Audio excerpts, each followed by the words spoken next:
Welcome to Corona Chronicles again. We're in chapter 12 of the book of Revelation, and really we're going to see the whole of the plan of God sort of summed up in this chapter. It's a terrific chapter. So let's start reading at verse 1 to verse 6. A great sign appeared in heaven, a woman clothed with the sun, with the moon under her feet, and a crown of 12 stars on her head. She was pregnant and cried out in pain as she was about to give birth. Then another sign appeared in heaven, an enormous red dragon with 7 heads and 10 horns and 7 crowns on his heads.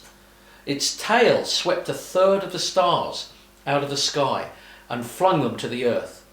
The dragon stood in front of the woman who was about to give birth, so that it might devour her child the moment he was born.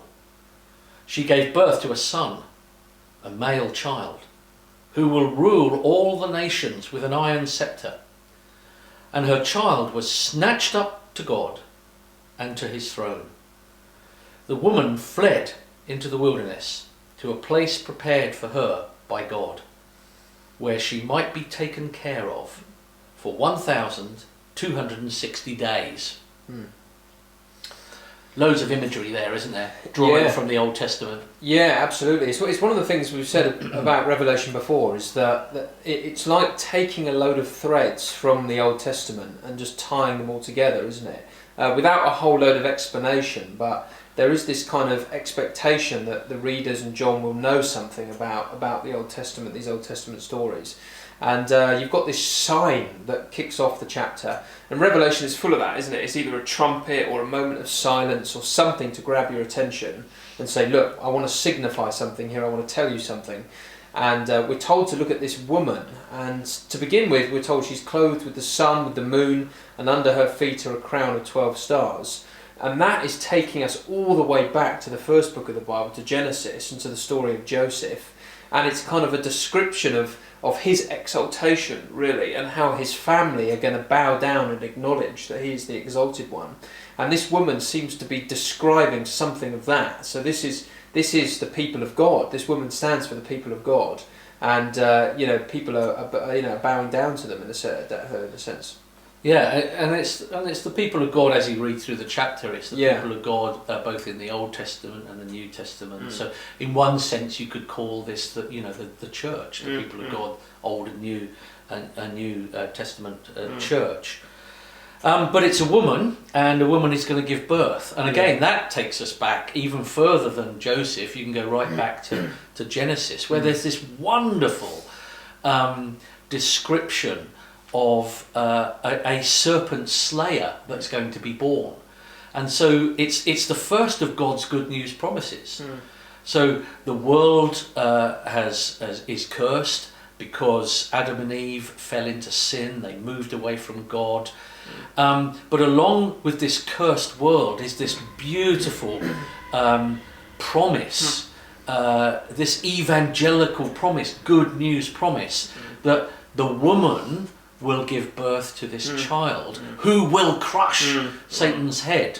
And so you've got this battle here, because you've got a dragon here, which is clearly Satan, as you read on in chapter 12. We'll see that, and yet this woman is going to be the one who's going to give birth to this child. This child is the promised one who's going to crush Satan and all of the curse. Yeah, and this is a weird scene, because Satan seems to know that in one sense, because it's a massive mismatch here. Because Satan, this dragon, I mean, let's face it, he has got power, hasn't he? 7 heads, 10 horns, 7 crowns. He is being described as one with authority.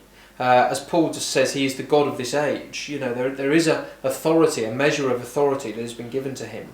And what possible threat could a small child be to him? He's the God of this age. He can do what he wants, in one sense. What has this child got against him? It's David and Goliath, but to the next level, isn't it? And yet, actually, he knows that this child is going to devour him and is going to destroy Yeah. him, and he wants to get him. Because that's how God works, isn't it? Yeah. You mentioned David and Goliath. I mean, that's classic God, isn't it? Yeah. He works through the small, the despised, the little children. In this case, a small child. But it's a very frightening thing, isn't it? Because you've got at this delivery suite. There's a woman giving birth to this child, and it doesn't mention any doctors or nurses there, No. but there's a flipping great dragon. Yeah. And I mean, it's awesome because the woman's giving birth to this child, and then there's this dragon ready to devour, because he hates what the woman is going to give birth to. Yeah.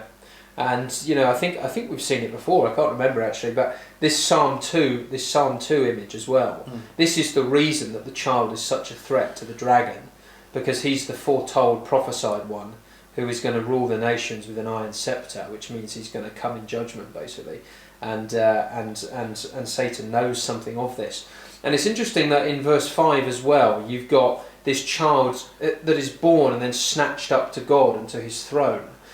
Which is a very brief summary of Jesus' ministry, isn't it? He was born into the world, he crucified, was risen, and then snatched back up, taken back to his Father's right hand, where he reigns. So he's come and done his crushing work and has returned. But then what's happening to this woman here? Well, the woman, if it's the people of God, which I think it is, are left there to carry on his work. While he rules. I mean, they're under him, aren't they? But she's left, the church is left in this place where they're going to know brutal attack from Satan, because Satan can't kill the child now. So he can only kill the mother of the child. It sounds wrong, but in many ways the people of God, because of all of the promises, are the ones that gave birth to Christ. But they're also Christ's offspring, aren't they? In another sense. And so they're left behind, or we're left behind if we're Christians. And Satan's going to come and attack. Yeah, that's right. So what's this 1,260 days? Yeah, well, I think, again, one of the things we've seen here in Revelation is that although this time of wilderness is a real time and there will be hardships there, it is a limited time, and that God has set a cap on the amount of days. He knows how many days it's going to be. And that's the amazing thing, isn't it, that although we are in the wilderness, it says to a place prepared for her where she might be taken care of.